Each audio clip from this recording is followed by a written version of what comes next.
How's it going, everybody?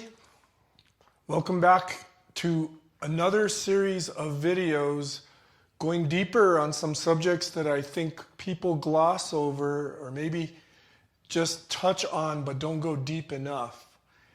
And one of those subjects is the intervals of the major scale. So like most of you, I've learned my 5 fingerings, right? You know,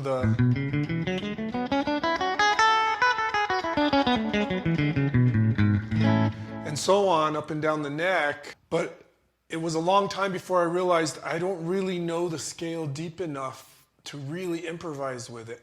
I can play lines, but I don't know all the intervals in there. I'm not comfortable with them. So that's what this video is about. Let's go deeper into the major scale and really get some knowledge together that will not only help our improvisations, but will help us see the neck better and will build our ear at the same time. So in this first video, I'm going to cover thirds, fourths, and fifths. And then in a part 2 video, I'll cover sixths, sevenths, and octaves. All right? And again, this is so valuable. I hope you'll dig into this. I'm only going to cover form 1 of the diatonic scale, just the first fingering. But I hope you'll take the ball and run, as with all these videos. I'm hoping that I'm giving you a direction that you can take with your guitar playing to fill in those gaps and play better guitar and make better music, right? That's the whole point here. Now, before I begin, don't forget to download the included PDF. It'll definitely help you absorb this material faster and more thoroughly, to see it on the page as well as visualizing it on the fretboard and actually playing through these intervals. All right?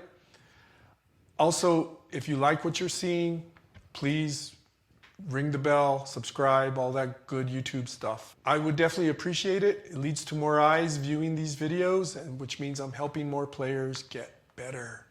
All right, I'm going to run through the major scales slowly first, just to see the lay of the land and what we're dealing with here.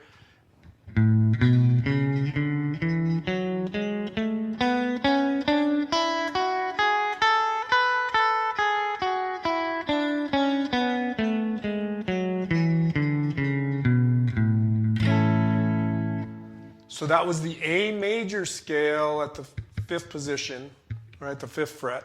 All right, so let's run through the scale in thirds, which means playing notes that are 3 notes apart.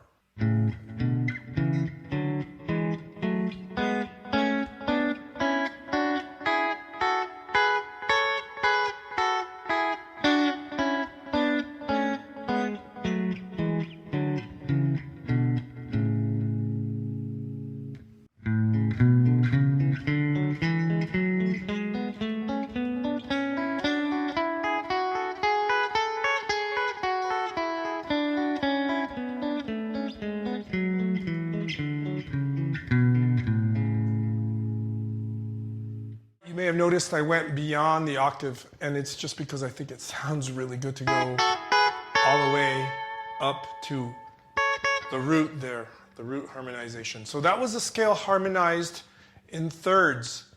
And I'm mentioning that fingering because remember, these are just example fingerings. I'm trying to stay as much into that form 1 as possible. But if you feel like modifying any of these fingerings, feel free. I do make some certain changes because I see certain patterns that work for my eyes, and I'll mention them as we go along. So that was the scale in thirds, A major in thirds. Now let's listen to some fourths, which really sound interesting if you haven't tried these before.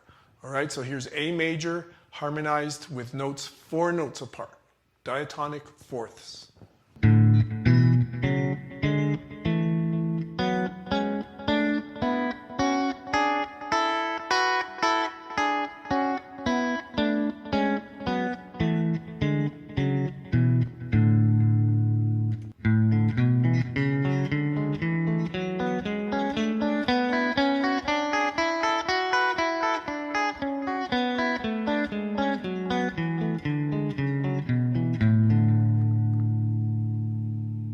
All right, that was some real hollow sounding intervals, right? That's how I describe it.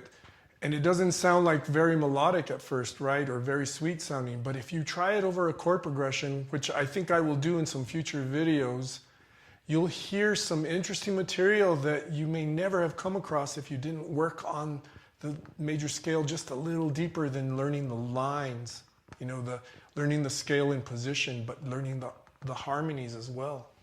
All right, let's move on. I'm going to do fifth intervals now, power chords, starting on each note.